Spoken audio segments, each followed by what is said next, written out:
আসসালামু আলাইকুম সবাইকে। চলুন শুরু করি। আমি পদ্মজা, ৪ নাম্বার পর্ব। দিনটাকে পদ্মজার অলক্ষণে মনে হচ্ছে। সকালে উঠে দেখল লাল মুরগিটার একটা বাচ্চা নেই। নিশ্চয়ই শেয়ালের কারবার। রাতে মুরগি খোপের দরজা লাগানো হয়নি। আর এখন আবিষ্কার করল দেয়াল ঘড়িটার কাঁটা ঘুরছে ঘুরছে না। ঘড়িটা রাজধানী থেকে উম হানি খালামণি দিয়েছিলেন। গ্রামে খুব কম লোকই হাতঘড়ি পরে।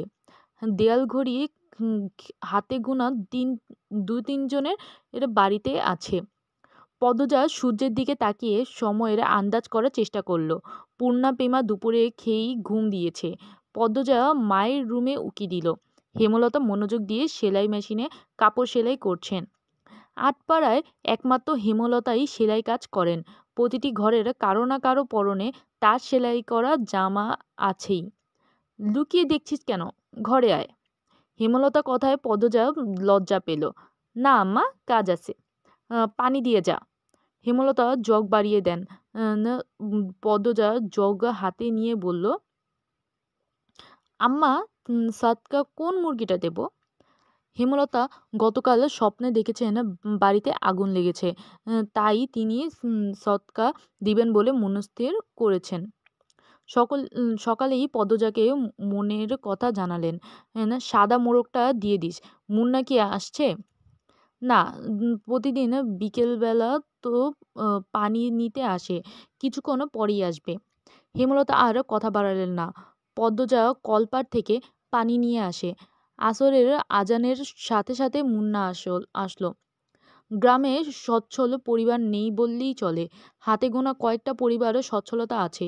হেমলতা পরিবারটা টিকে আছে হেমলতার তীক্ষ্ণ বুদ্ধি ও পরিশ্রমের জন্য। পুরো আটপাড়ায় টিউবওয়েল মাত্র ৫টা। পদ্মজাদের টিউবওয়েল থেকে পানি নিতে প্রতিদিন অনেকেই আসে। তার মধ্যে নিয়মিত একজন মুন্না। ১০ বছরের একটা ছেলে। মা নেই, বাবা পঙ্গু। সদরে বসে ভিক্ষা করে। পদ্মজা মোরগ নিয়ে কলপাড়ে এসে দেখে মুন্না নেই। একটু সামনে হেঁটে এসে ঘাটে মুন্নাকে দেখতে পেল। ডাকলো, মুন্না! মুন্না ফিরে তাকায়। পদ্মজার হাতে সাদা মোরগ দেখে মুন্না খুব খুশি হয়। পদ্মজা না বললেও বুঝে যায় সৎকা পাবে আজ। মুন্না এগিয়ে আসলো। দাঁত কেলিয়ে হাসলো। হাসছিস কেন? নে মোরগ, তোর আব্বাকে নিয়ে খাবি। মুন্না যে খুব খুশি হয় তা দেখেই বোঝা গেল। খুশিতে গদগদ হয়ে মোরগটাকে জড়িয়ে ধরল। পদ্মজার ঠোঁট দুটি নিজেদের শক্তিতে প্রশান্তির হাসিতে মেতে উঠল। কি সুন্দর মুন্নার হাসি! পদ্মজা বলল, খুব খুশি? হ। দোয়া করবি আমরা যেন ভালো থাকি। করবাম আপা। আচার খাবি মুন্না? হ, খাইবাম। পদ্মজা আবার হাসল। মুন্না পেটুক। খাবারের কথা শুনলেই চোখ চকমক করে উঠে সরি চোখ চকচক করে উঠে। পদ্মজা আচার নিয়ে আসে। মুন্নার সাথে বসে আরাম করে খায়। মুন্না একটু একটু করে খেতে খেতে বলল, আপা তুমি খুব ভালো। তাই? হ, বড় হইয়া তোমারে বিয়া করবাম আমি। পদ্মজা বিষম বিষম খেলো। দ্রুত এদিক ওদিকে তাকিয়ে দেখলো কেউ শুনল নাকি। বিয়ে তার কাছে খুব লজ্জাজনক শব্দ। বিয়ে নামটা শুনলেই লজ্জায় লাল টুকটুকে হয়ে যায়। ফিসফিসিয়ে মুন্নাকে জিজ্ঞেস করলো, বিয়ের কথা কোথায় শিখলি? আব্বা কইছে। আর বলবি না এসব। যা বাড়ি যা। পদ্মজা তড়িঘড়ি করে ভেতর চলে যায়। রান্নাঘরে ঢুকে দেখল হেমলতা রান্নার প্রস্তুতি নিচ্ছেন। সন্ধ্যার পর বিদ্যুৎ থাকে না। হারিকেন জ্বালিয়ে রান্না করতে হয়। প্রতিদিন ঘরে একটা হারিকেন আর রান্নাঘরে একটা হারিকেন জ্বালানো অনেক খরচের ব্যাপার। তাই তিনি বিকেলে রাতের রান্না সেরে ফেলেন। আম্মা আমি রাঁধি? লাগবে না, সাহায্য করো শুধু। পদ্মজা চোখ ঘুরিয়ে দেখল কী কাজ করা যায়। কোনো সাহায্যের প্রয়োজন নেই। হেমলতা নির্বিকার ভঙ্গিতে বলল, লাউ নিয়ে আয়। ছিঁড়ে আনবো? না, লাহারি ঘরে আছে। লাহারি ঘরে নাই। পদ্মজা মায়ের আদেশে পেয়ে যেন চাঁদ পেয়েছে। এমন ভাব ধরে দ্রুত ছুটে যায় লাউ আনতে। লাউ, বটবডি, ঢেঁড়স, কাঁকরোল, করলা, চিচিঙ্গা, পটল, ঝিঙা ইত্যাদি ইত্যাদি সব রকমের সবজির মেলা বাড়ির চারপাশ ঘিরে। পদ্মজা সাবধানে ঘাসের উপর দিয়ে লাউ গাছের দিকে এগোয়। বর্ষাকাল হওয়াতে জোঁকের উপদ্রব বেড়েছে। জোঁকের ভয় অবশ্য নেই তার। হেমলতা পদজার যাওয়া পানে ঝিম মেরে কতক্ষণ তাকিয়ে থাকেন। মেয়েটাকে দেখলে তার মন বিষণ্ণতায় ভরে ওঠে। পদজার চুল দেখলে মনে হয় এই সুন্দর ঘন কালো রেশমি চুল পদ্মজার এক একটা কালো রাত। পদ্মজার ছিমছাম গরনের দুধে আলতা দেহের অবয়ব দেখলে মনে হয় এই দেহ পদ্মজার যন্ত্রণা, এ দেহ ধ্বংস হবে। পদ্মজার ওষ্ঠদ্বয়ের নিম্নে স্থির হয়ে থাকা কালো সূক্ষ্ম তিল দেখলে মনে হয় এই তিল পদ্মজার এক জীবনের কান্নার কারণ। হেমলতা পদ্মজার রূপের বাহার নিতে পারেন না। কেন কৃষ্ণকলিল ঘরে ভুবনমোহিনী রূপসীর জন্ম হলো? জন্ম মৃত্যু বিয়ে কারো হাতে থাকে না। যদি থাকতো হেমলতা মোর্শেদকে বিয়ে করতেন না এবং পদ্মজার মতো রূপসীর জন্ম দিতেন না। আল্লাহর কাছে রূপসী মেয়ে ভুলেও চাইতেন না। হেমলতার বুক চিরে দীর্ঘশ্বাসে বেরিয়ে এলো। আজ শুক্রবার, স্কুল নেই। ফজরের নামাজ পড়ে ৩ বোন পড়তে বসেছে। প্রেমা নামাজ পড়তে চায় না, ঘুমাতে চায়। হেমলতার মায়ের ভয়ে নামাজ পড়ে। সে ঝিমুচ্ছে আর পড়ছে। তা দেখে পদ্মজা আর পূর্ণা ঠোঁট টিপে হাসছে। হেমলতা বিরক্ত হন। প্রেমার তো পড়া হচ্ছেই না, সেই সাথে পদ্মজা পূর্ণার মনোযোগ নষ্ট হচ্ছে। তিনি কর্কশ কণ্ঠে ধমকে উঠলেন, প্রেমা ঘুমাচ্ছিস কেন? উঠে ঠিক হয়ে পড়। প্রেমা সচকিত হলো। চট করে চোখ খুলে ভয়ে তাড়াতাড়ি পড়া শুরু করলো।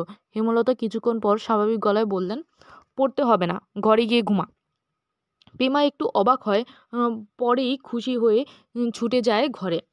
পূর্ণা মুখ ভার করে ফেলল।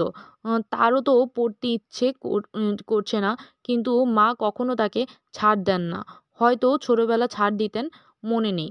সে আবার খুব দ্রুত সব ভুলে যায়। ব্রেন ভালো প্রেমার, যা পড়ে মনে থাকে। পূর্ণা খুব দ্রুত ভুলে যায়।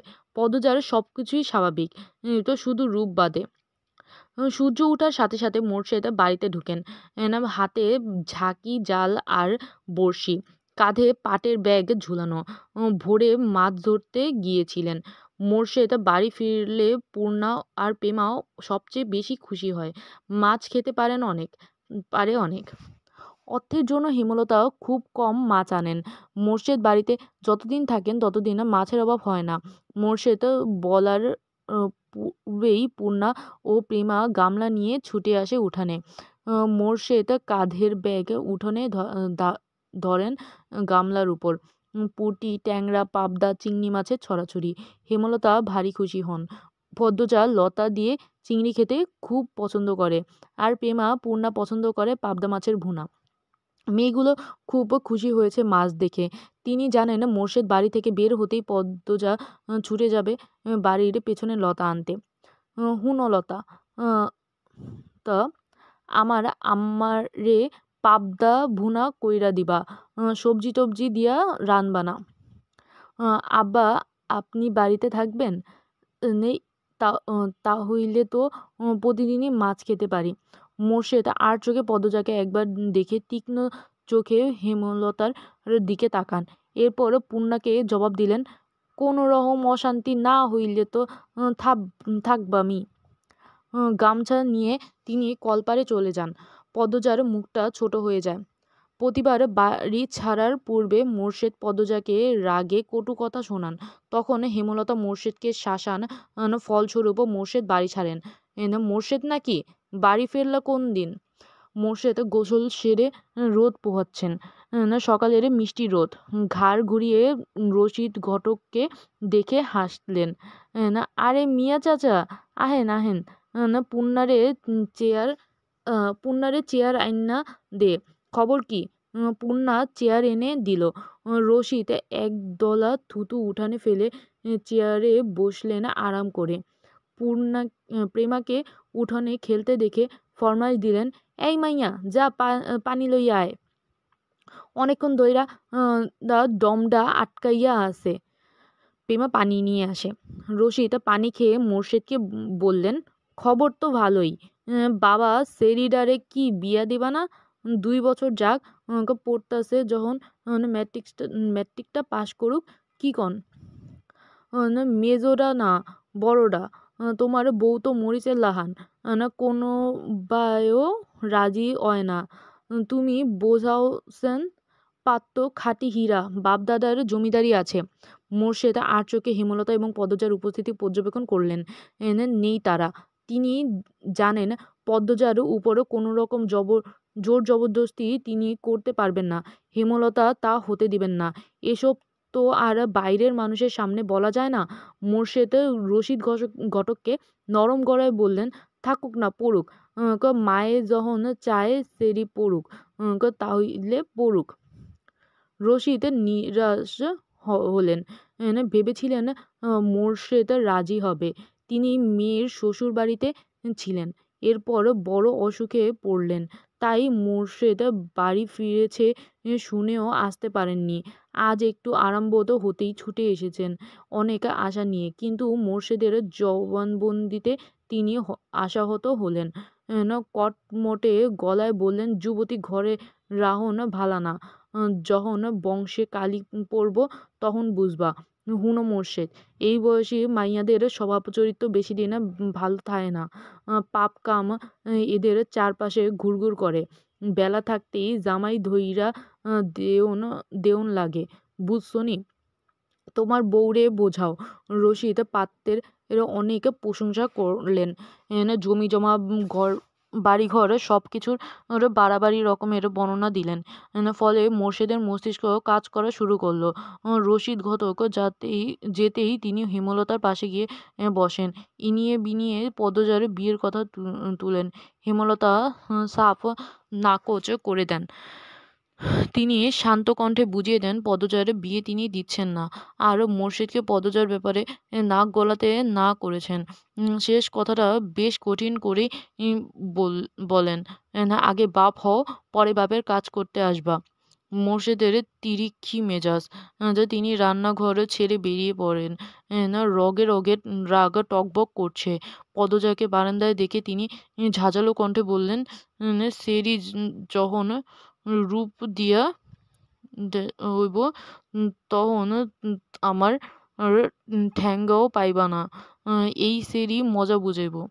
পদজার চোখ বেয়ে জল গড়িয়ে পড়ে। হেমলতা রান্নাঘর থেকে বের হলেন মোর্শেদকে কিছু কঠিন কথা শোনাতে। পদজা তখন দৌড়ে আসে, হেমলতার হাতে ধরে রান্নাঘরের ভেতরে নিয়ে যায়। মোর্শেদ যতক্ষণ বাড়িতে থাকে তারও খুব ভালো লাগে। পূর্ণাপেমা কত খুশি হয়, বাড়িটা পরিপূর্ণ লাগে। সে চায় না তার বাবা ঝগড়া করে রাগ নিয়ে বাড়ি ছেড়ে চলে যাক। হেমলতা হেমলতা রাগে এক এক ঝাটকায় মেয়ের হাত সরিয়ে দেন। তার সহ্য হয় না মোর্শেদকে। মানুষের কথা দ্বারা নিয়ন্ত্রিত হওয়া বদমেজাজি একজন মানুষ মোর্শেদ। ভালোটা কখনো বোঝে না, মানুষের কথায় নাচে। সারাক্ষণ মস্তিষ্কে একটা বাক্যই পূজা করে, মানুষ কি বলবে। মুষলধারে বৃষ্টি হচ্ছে। মাথার উপরে বৃষ্টি নিয়ে মোর্শেদ বাড়ি ফেরেন। মুখ দেখে মনে হচ্ছে তিনি খুব খুশি। হেমলতাকে ডেকে বললেন, "1 মাসের লাইগ্গা ঘরটা ছাইরা লাহারি ঘরে উইঠা পড়ো।" কিসের দরকারের জন্য?" "শুটিং করার লাইগ্গা মাতব্বর বাড়ির যারা আইছে তারার বুলি আমরার বাড়ি পছন্দ অইছে। বিরাট অঙ্কের টেকা দিব কইছে। আমিও কথা দিয়া আইছি, যে কাইল উঠতে কইয়া আইছি।" হেমলতা বিরক্ত হতে গিয়েও পারলেন না। সত্যিই অর্থের খুব দরকার। আর পদজার সামনে ম্যাট্রিক পরীক্ষা, কত খরচ, কলেজে পড়াতে ঢাকা পাঠাতে হবে। তিনি মোর্শেদকে বললেন, "টাকার ব্যাপারটা নিয়ে আমার সাথে আলোচনা করতে বলবা, নয়তো জায়গা হবে না।" "আরে বলবাম, এখন সব গুছাইয়াও গুছাইয়াও লাও, সরি।" পূর্ণা আড়াল থেকে সবটা শুনেছে। ৭ দিনে হয়েছে লেখন শাহ আর চিত্তা দেবী এই গ্রামে এসেছে। অথচ সে দেখতে পারল না। হেমলতা যেতে অনুমতি দেননি। পূর্ণা নামাজের দোয়ায় খুব অনুনয় করেছে আল্লাহকে, যেন লেখন শাহ আর চিত্তা দেবীকে স্বচক্ষে দেখতে পারে। আর এখন শুনল তাদের বাড়িতেই নাকি আসছে ওরা। পূর্ণার মনে হচ্ছে সে খুশিতে মরে যাচ্ছে। এই মগা, আমাকে ১ কাপ চা দাও তো। মগা ঝড়ের গতিতে চা নিয়ে আসে। লিখন চিত্তার পাশের চেয়ারটায় বসলো। এরপর মগাকে বলল, দারুণ চা করো তো তুমি। মগা কাঁচুমাচু হয়ে হাসল। ভাবে বোঝা গেল প্রশংসা শুনে সে ভীষণ লজ্জা পেয়েছে। চিত্তা মগার ভাবভঙ্গি দেখে হেসে উঠল। চিত্তা হাসলে মগা মুগ্ধ হয়ে দেখে মাতব্বর বাড়ির কামলা সে। চিত্রনায়ক লেখন শাহ এবং চিত্রনায়িকা চিত্তা দেবীর সেবা করার দায়িত্ব মগাকে দেওয়া হয়েছে। মগা এতে ভীষণ খুশি। চিত্তার সুন্দর মুখশ্রীর সামনে সবসময় থাকতে পারবে ভেবে। চিত্তা বলল, তোমার ভাইয়ের নাম জানি কি বলেছিলে? ৪ ফুট উচ্চতার। মগা উৎসাহ নিয়ে বলল, মদন। চিত্তার হাসি পায়। অনেক কষ্টে চেপে রাখল। মগা মদন কারো নাম হয়? শুটিংয়ের মাঝে হুট করে আকাশ ভেঙে বৃষ্টি নামে। তাই আপাতত শুটিং স্থগিত আছে। সবাই বারান্দায় বসে বৃষ্টি দেখছে। হাতে সবার রং চা। ডিরেক্টর আবুল জাহেদ দারুণ খিচুড়ি রান্না করেন। বৃষ্টি দেখেই তিনি রান্নাঘরে ঢুকেছেন। আচ্ছা মগা, এই বাড়ির ২টা মেয়ে কোথায়? আসার পরে একবার এসেছিল, এরপর তো আর এলো না। চিত্তা প্রশ্ন করলেও মগা বলল, এই যে লাহারি ঘর, এইটাতে আছে। লাহারি ঘর মানে কি? মগার বদলে লেখন বলল, যে ঘরের অর্ধেক জুড়ে ধান রাখা হয় আর অর্ধেক জায়গায় চৌকি থাকে কামলাদের জন্য, ওই ঘরকে লাহারি ঘর বলে এখানে বোঝা গেছে। চিত্তা চমৎকার করে হাসল। বোঝা গেছে মগা বৃষ্টি কমলে লাহারি ঘরে যাব। ঠিক আছে, আচ্ছা আপা, এই লিখন যাবা? এই তো সামনেই। নিয়ে আলসেমি করো না।